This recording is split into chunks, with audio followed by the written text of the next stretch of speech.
தூய ஆவியே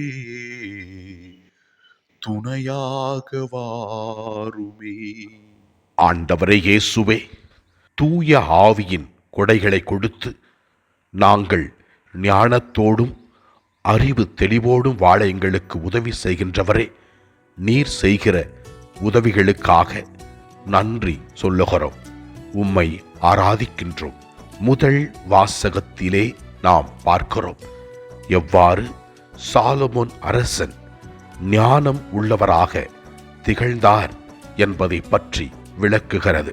பணியாளர்கள் முதல் அனைத்து மக்களையும் ஞானத்தோடு வழிநடத்தியதை பற்றி தெல்லம் தெளிவாக நமக்கு காட்டுகிறது முதல் வாசகம்.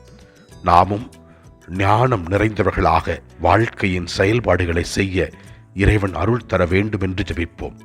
நற்செய்தி வாசகத்திலே ஆண்டவர் இயேசு கிறிஸ்து உள்ளத்தை நோக்குகின்ற இறைவனாக இருக்கின்றார் என்பதை வெளிப்படுத்துகின்றது.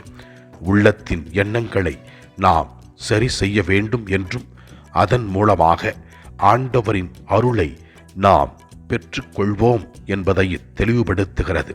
உள்ளத்தில் தீய எண்ணங்கள் வைத்திருந்தால் நம்முடைய செயல்பாடுகள் தீயதை செய்யும் என்றும், உள்ளத்திலே கடவுளின் படிப்பினைகளை பின்பற்றி நாம் வாழும் பொழுது கடவுளை வெளிப்படுத்துகின்ற மக்களாக நாம் இருப்போம் என்பதை விளக்குகிறது. வஞ்சகம், தீய நெறிகளை பின்பற்றுகிற எண்ணங்களை விட்டுவிட்டு கடவுள் விரும்புகிற செயல்களை செய்கிற மக்களாக வாழ்வோம். அப்பொழுது ஆண்டவரின் அருள் நம்மையும் நம் குடும்பத்தையும் காப்பாற்றும். எனவே இந்த நாளிலே ஆண்டவரே, உலகில் உள்ள அனைத்து மக்களுக்காக நாங்கள் ஜெபிக்கின்றோம்.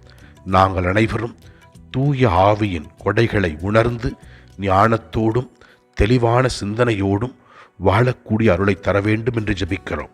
ஆண்டவரை நோக்கி நம்முடைய தேவைகளுக்காக ஜெபிப்போம். நோயாளிகளுக்காக ஜெபிப்போம். சிறையில் இருப்பவர்களுக்காக ஜெபிப்போம். அனாதை குழந்தைகளுக்காக ஜெபிப்போம். ஆதரவு அற்றவர்களுக்காக ஜெபிப்போம். ஆண்டவரின் அருட்களம் அவர்களை வழிநடத்தும்படியாக ஜெபிப்போம். நம்மால் முடிந்த உதவியை மற்றவருக்கு செய்வோம். எல்லாம் அல்ல இறைவன் தந்தை, மகன், தூய ஆவியார் ஒவ்வொருவரையும் ஆசீர்வதிப்பாராக. இயேசுவுக்கு புகழ். மரியே வாழ்க. ஆமன். புனித ரிச்சர்ட் பயணி. இவர் கடவுளுக்கு ஏற்ற வாழ்க்கை வாழ்ந்தவர். அவருடைய கல்லறையில் ஜெபித்து பல அற்புதங்கள் நடந்தது.